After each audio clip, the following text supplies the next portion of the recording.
Hey everybody, it's Julian here. Hope everyone's having fun, staying safe, and making the best of the situation. I just wanted to read you guys a story. My wife and I are both teachers, and my daughter has a library of like 200 books. So this is one of my favorites, and I wanted to share it with you guys.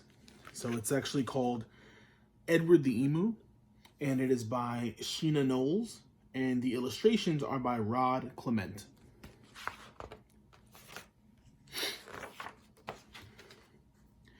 Edward the Emu was sick of the zoo.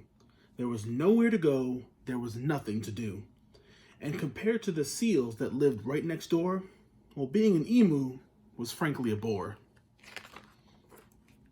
So that night when the zookeeper went home to bed, Edward jumped from his pen and he laughed as he said, "The seals are best. Anybody can tell. So tomorrow, I'll just be a seal as well." The next morning at 9, when they opened the zoo, the seals were swimming and Edward was too. He dived in the water, he basked in the sun, and he balanced a ball on his beak, just for fun.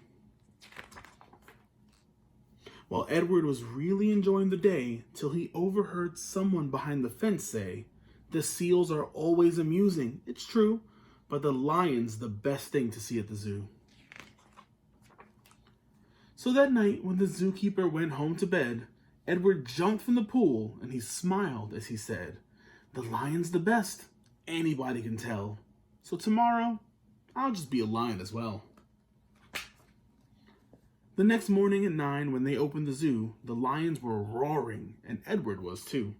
He snarled at the ladies and he growled at the men. Life was certainly grand for a lion in his den.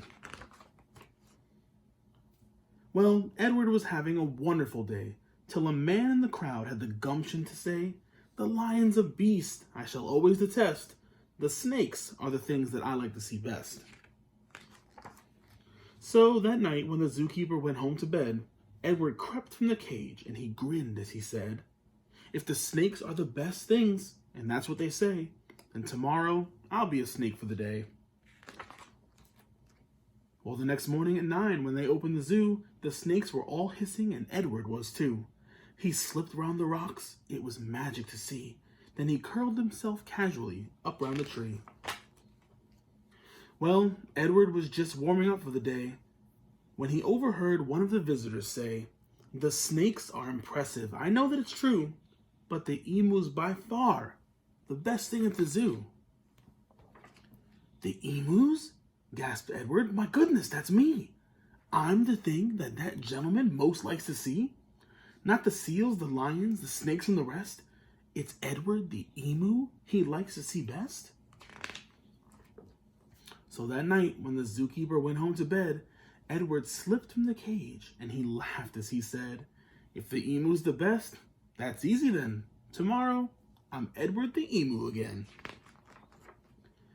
Edward ran to the place where he used to reside, but oh, what a shock when he clambered inside.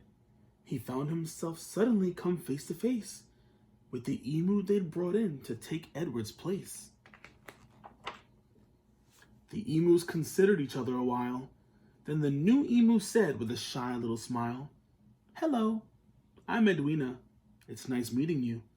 You're the best thing I've seen since I've come to the zoo." The end. I hope you guys really enjoyed that story. I like it so much because it kind of tells you that you shouldn't try to be anybody else. You shouldn't try to do things that other people do. You are the best person to be. And if everyone just is happy being themselves, I think we can all be healthy and happy. So like I said, that's one of my favorite books ever. And I just wanted to share it with you guys. So I hope everyone is happy and healthy. Bye, guys.